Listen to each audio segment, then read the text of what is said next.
Hey there, friends. My name's Jim, and today I thought we needed to have a conversation about experts.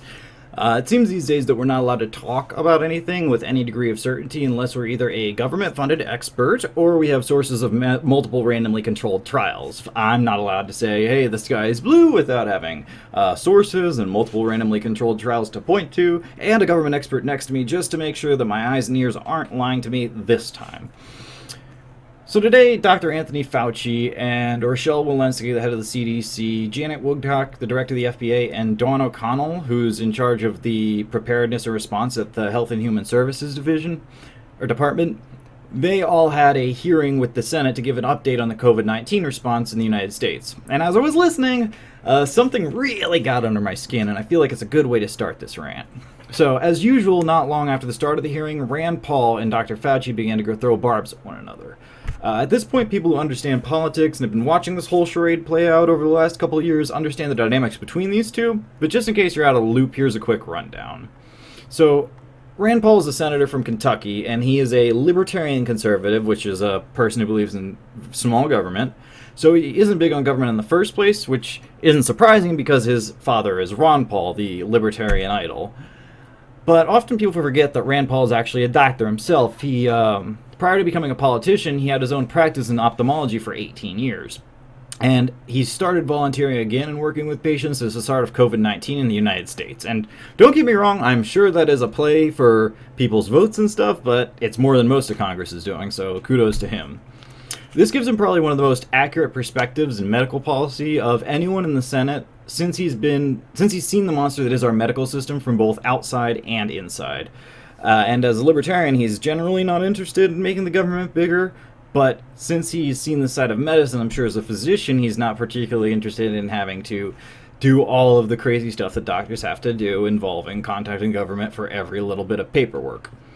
So, since the beginning of this, Dr. Rand Paul has been pretty critical of Fauci's approach to the response because he feels like it's both medically incorrect, but also that most of Fauci's positions have been to expand the reach of the federal government in order to tackle this crisis, while Paul is more keen to treat this as what it has sadly become, which is an endemic disease not unlike the flu, and that it's just going to keep coming and going every season, and we're going to have to learn how to treat it, not how to stop it.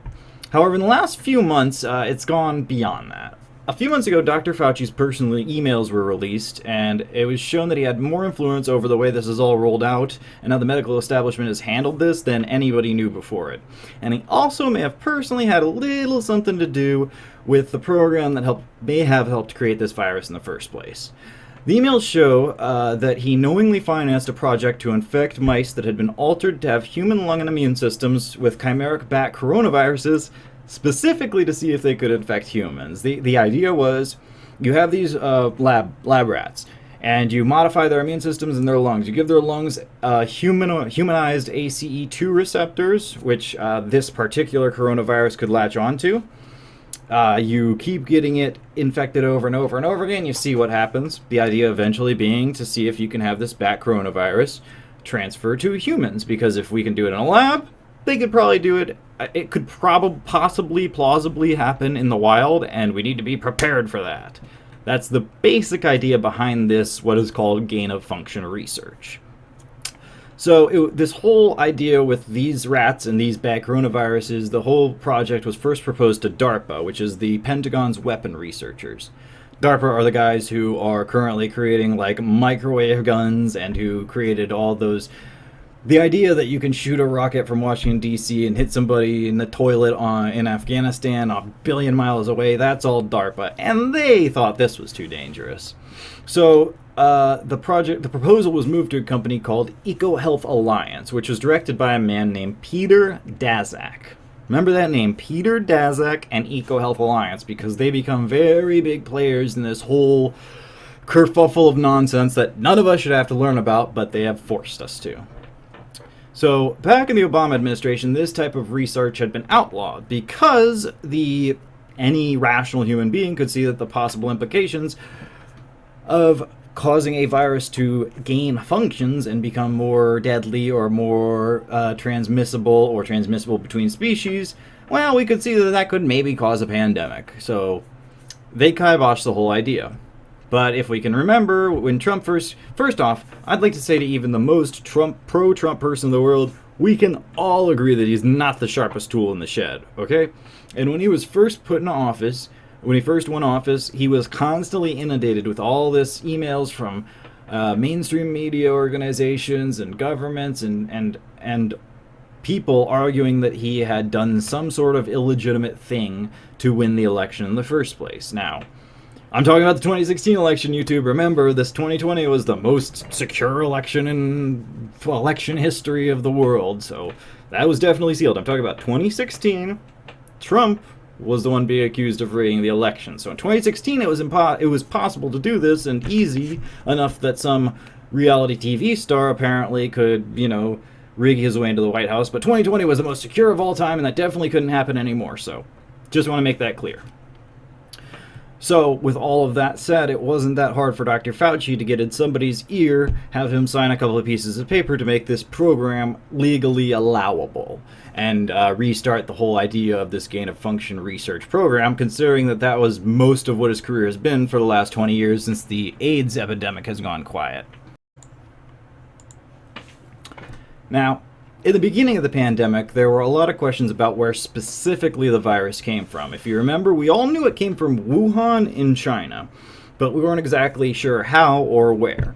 Now, the Chinese government, which I just want to preface this by saying that they are the most trustworthy organization in the history of governments. We all trust the Chinese government, especially the World Health Organization, so they definitely told us the truth on this. They have no reason to hide anything.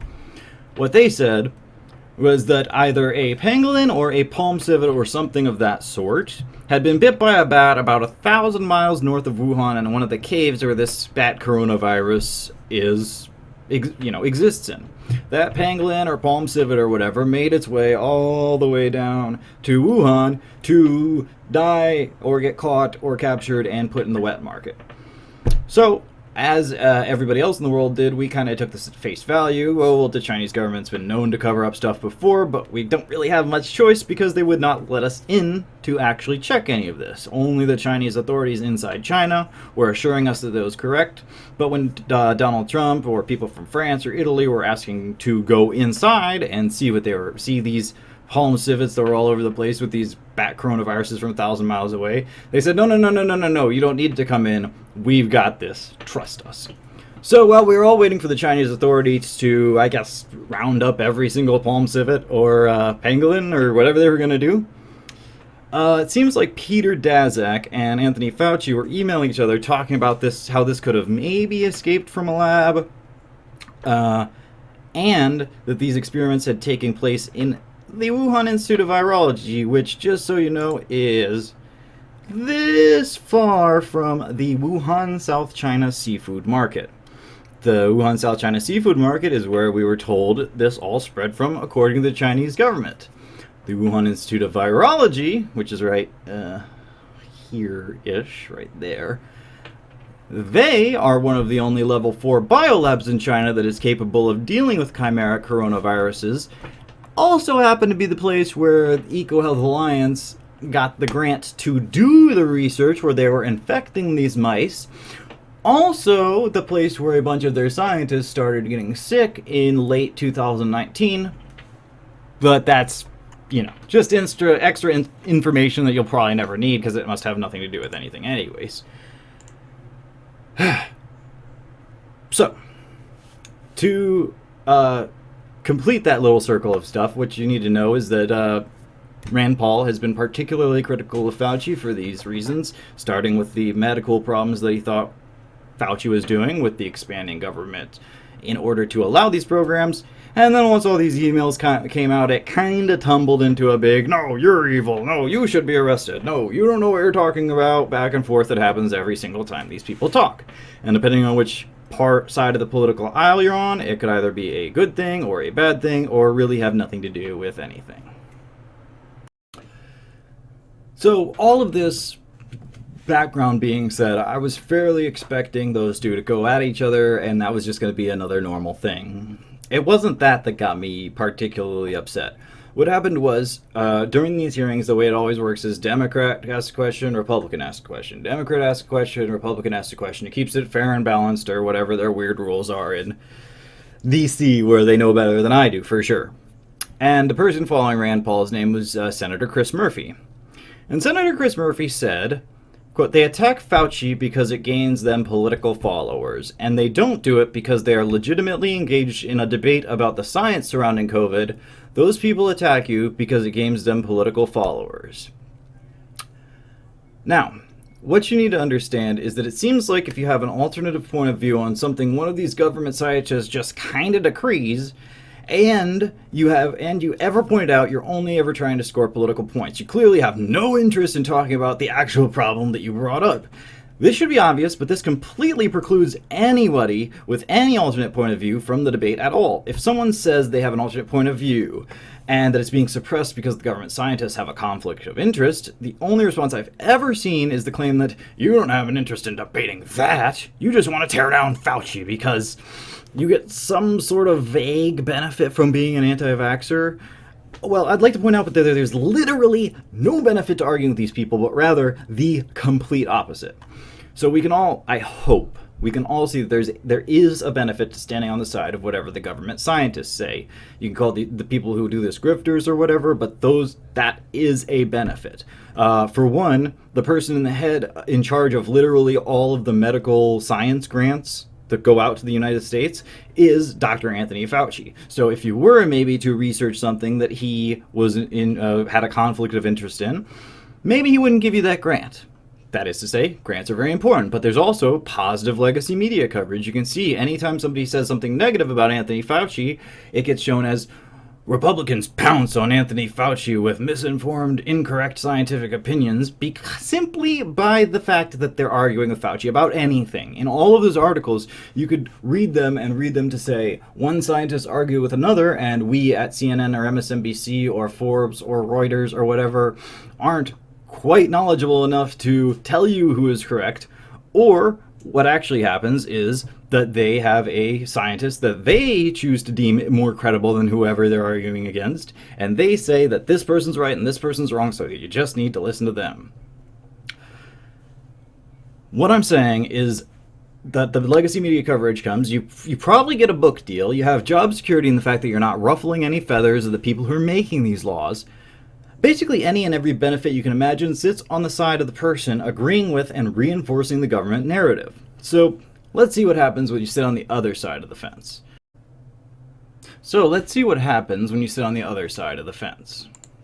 A perfect example I could think of for this video is Dr. Peter A. McCullough, the most published heart-kidney doctor in the history of the planet. He was a fellow. Well, let's go look at his career. So he was a fellow at the William Beaumont Hospital in the Detroit metropolitan area until '97. Then worked in Henry Ford Heart and Vascular Institute, served as section chief of cardiology in the University of Missouri Kansas City School of Medicine, returned to William Beaumont, where he worked until 2010, spent the next 4 years as chief academic and scientific officer of the St. John Providence Health System, before joining the Baylor University Medical Center in 2014. Then he entered into a confidential separation agreement with blah, blah, blah, blah, blah. Founder and current president of the Cardio-Renal Society of America and co-editor-in-chief of the Society's journal, Cardio-Renal Medicine. Editor of the journal Reviews in Cardiovascular Medicine. He's conducted several studies on running and heart disease. Okay, let me just say that I could basically list, this isn't a full list of credentials, but I could basically list them off for 15 days. So feel free to, go research him for yourself. In fact, let's see what his Google looks like. Oh, what's this? Okay, about Peter Andrew McCullough. Okay. Peter McCullough is an American cardiologist. He was vice chief of internal medicine at Baylor University Medical Center and a professor at Texas A&M University. During the COVID-19 pandemic, McCullough promoted misinformation about COVID-19, the COVID-19 vaccine, and COVID-19 treatments. Damn, it looks like the whole front page of Google would lead you to believe that he's just some random doctor who clearly went on Joe Rogan, spouting off random lies about COVID. Oh well, into the trash his entire credibility as the most preeminent doctor of cardio-renal medicine in the entire world. That's where that all goes. Definitely was worth it for him to come out and say that early treatment was being discouraged, because that's legitimately all he said. The entire podcast for Joe Rogan and almost all of his appearances on TV have been about the fact that they wouldn't allow him to do early treatment for COVID. That's not what you'll hear when you do a little bit of research on him is all I'm saying. It seems like the entirety of Google, YouTube, and the mainstream media, the place where 90% of the world gets its information, or at least the Western world, is to show you that this man in particular is a quack, a man who I just spent all that time listing off all of his credentials, somebody who I would probably be okay with having I would be fantastically happy with having my mom or my grandpa or myself treated by this dude. You see, they divide us by selecting a few specific scientists and labeling as the all-encompassing experts du jour, and anyone who disagrees with them therefore must be incorrect. These doctors and scientists, we are assured, must have some access to information that the rest of them don't. Or the rest of us too don't. I mean, they have the entire force of the United States government behind them, they have all the resources they need, so there must be trials going on to address any weirdo random theory that some whack job comes up with in their basement. I mean, these people are the ones selected as the best of the best by our government. They must inherently be more intelligent and more clever than someone like Alex Jones or his cohorts, and that only makes sense to your regular person. The people in government must have some information that, regardless of what Peter McCulloch or me or Alex Jones or whoever comes out with, I'm sure they're looking into it, is what we are generally taught to believe. So, with that in mind, you may have seen a phrase come across your internet path in the last week or so. You may have seen the phrase mass formation psychosis. This is because about a week ago, a doctor went on Joe Rogan and claimed that the entire world's under a type of hypnosis by their governments to scare them into taking these vaccines as the only end-all be-all method to end COVID-19. Now, this doctor's name is Robert W. Malone, and he was the first one at age 28 to come up with the idea to use mRNA as a drug to deliver things directly to cells using a lipid fatty layer around it. He was the first one to do that.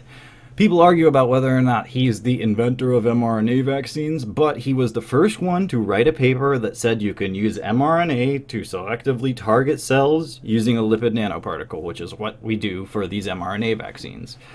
You can decide for yourself whether or not that credits him with the invention of the mRNA vaccine, but I would argue that that kind of goes into, did Edison really invent the light bulb? You know, I mean, he had a whole bunch of people working with him who collaborated to invent the light bulb, but he's known as the inventor. That's a semantic point that's beyond the scope of this current argument. But, I mean, well, real quick, a funny little story about that was that there was a news outlet not too long ago, maybe a couple months ago, that when this whole argument about whether or not who was the true inventor was going on, and they released, here's the actual document of the first person to make an mRNA vaccine, and this person's name is Dr. I can't remember off the top of my head, it was an Asian lady, and Dr. Malone responded to that by clicking on the file that had the information in it, and the doctor herself wrote, "Thanks to Dr. Malone for teaching me everything I know about mRNA drug therapy." It's just a little funny comeuppance story. But anyways, as a response to Dr. Malone's statement about mass psychosis, the entire legacy media jumped on the opportunity to call him a nut and stand up for the poor world governments that he was criticizing. After all, who do you expect to do it? So this is what it looks like when you Google the phrase mass formation psychosis. As you can see, mass formation psychosis, top stories. So-called mass formation psychosis does not exist, despite what you might have heard on Joe Rogan 21 hours ago. 2 days ago, a scientist made unfounded COVID-19 mass formation psychosis claims. The Independent, Joe Rogan, mass formation psychosis, and why people really believe unscientific things. So let's just click on one of these. Scientists, mass formation psychosis isn't a real thing. The scientists say mass formation psychosis isn't a real thing. But if it isn't, then how do we explain why people believe Dr. Robert Malone and what they heard on the Joe Rogan Experience in the first place? So let's scroll down. Fans of comedian and political commentator Joe Rogan's podcast may have been claiming that people are getting vaccinated because of mass formation psychosis after an episode went viral, then got banned. Weak-minded sheeple, the argument goes on, have been hypnotized into believing that vaccines work. Well, I would like to point out that I watched the entirety of that podcast twice. That's not what was said. Feel free to go and look it up yourself, but that is my point. When you go to look up any of this information, this is what you get. And if you go on to read, you'll see 11 million people watched it, vaccine skeptic claimed, there's a quote from him, like the anti-vaccine argument is complete nonsense. Let's click that link. No academic credibility. Experts debunk mass psychosis COVID theory floated by doctor on Joe Rogan podcast. Who are these experts? Psychology experts have explained that there is no evidence whatsoever to show that this aired on Joe Rogan. Okay. J. Van Bavel, an assistant professor of psychology at New York University, was among many professors of psychology that neurological science to debunk a concept called mass formation psychosis. Okay, J. Van Bavel. Let's see what this gentleman's accreditations are. Let's see why he is capable of making this decision that Robert W. Malone clearly wasn't. Let's see what he knows about this. J. Van Bavel. Oh wait, he doesn't even have a Wikipedia page. So let's go to his website, which is clearly going to be benefiting him and making him sound the best. Associate Professor of Psychology and Neuroscience at New York University. J. Van Bavel is an Associate Professor of Psychology and Neuroscience at New York University, an affiliate at the Stern School of Business and Management and Organizations, and Director of the Social Identity and Morality Lab. Wrote a book. Prior to joining NYU, he completed his PhD at the... So he went to a school, completed his PhD at the University of Toronto, went to a school in Ohio and Toronto, then joined NYU, then wrote a book, and became an affiliate at the Stern School of Business. You can argue about whose accreditation is more valid, but what I just want to point out here is that these people are trying to tell you that one scientist and a random unnamed group of them say that another scientist who has equal, if not better credentials, is saying that it does exist. This shouldn't be something that every single page claims does not exist. Claims, unfounded claims, why people believe unscientific things. What is mass formation psychosis? Is it like manic hysteria? You see, when this thing happens, when something like this happens, what I'm saying is that the government sends out their groups of scientists. Their groups of scientists go to the places that are funded by government, like MSNBC and CNN, help getting grants from government and grants from intelligence agencies. They go there, they spread their message, and the message is spread through Google and YouTube and all of the so-called credible sources. When you have an issue like this that's so over-encompassing, you need to understand that your worldview and your psyche and your internal monologue and everything is being shaped by what programmers in Silicon Valley think you are capable of knowing and understanding. So, you have one scientist saying something and another scientist disagreeing. Wait. So, at most, you have one scientist saying something and another scientist disagreeing. Because of the scope that services like Google or Reuters or Wikipedia or Forbes have, they get to determine who is worth listening to and who isn't. This video has gone on for longer than the average person is willing to look into any of this. It's just easier to turn on the news stations that people have always believed, and that whoever they claim is an expert has been vetted by people who are smart enough to make that determination. That whole idea that they will have the smartest person on TV because they have to is based on meritocracy. That the best people naturally rise to the top because the market will force it that way, and if a place like news organization doesn't put up the best people, someone else will, and therefore the other group will earn more market share and outcompete the other station. While this may have been true sometime vaguely in the past, we have ample proof that this is no longer the case. The person who's most likely to get hired and move up the chain is the person who will bring the most viewers and spread the government propaganda most effectively. Many of these news stations have direct ties to intelligence organizations and make money from government grants, and that means that the processes that choose who gets beamed into your living room has little to do with the free market anymore and more to do with who you know and what grants you can get.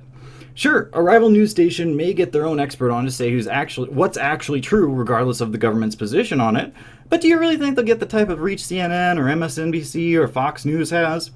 First off, to even hear about this hypothetical rival news organization, it would have to have a presence on some other media apparatus, or it'll be immediately seen as fringe and not trustworthy.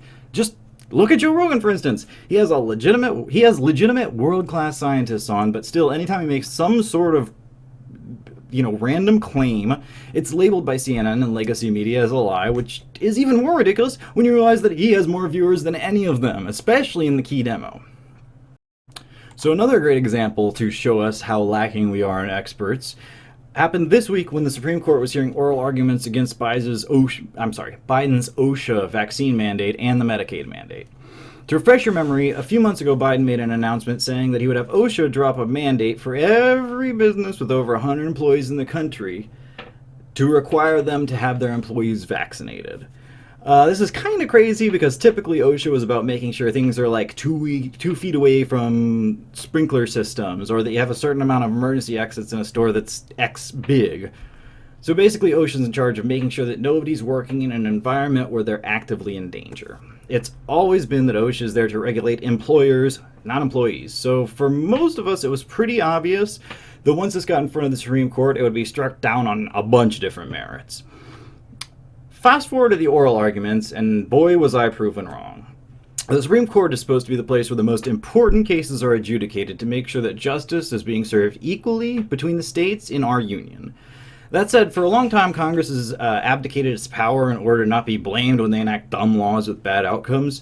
So more and more it's fallen upon the Supreme Court's shoulders to decide what cases will become precedent and set sort of a law of the land based upon Supreme Court opinions that aren't actually laws.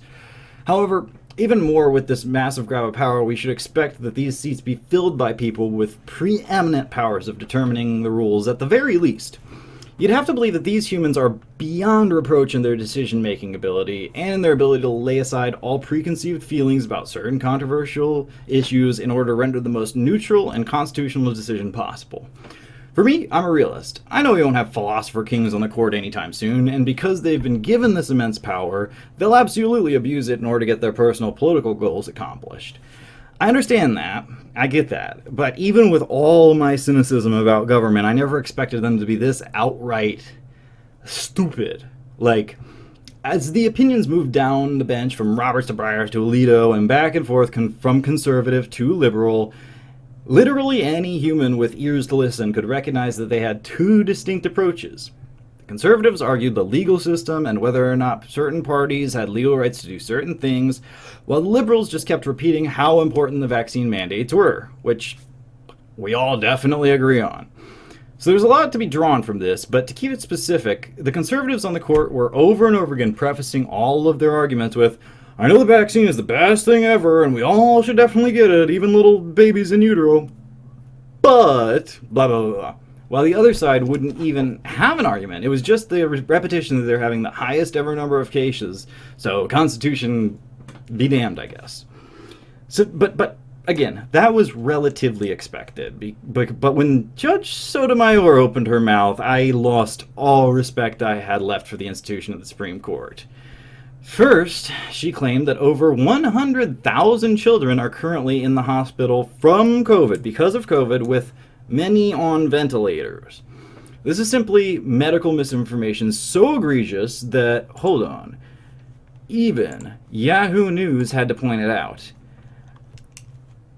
If you're going to call anything medical misinformation, this certainly is medical misinformation.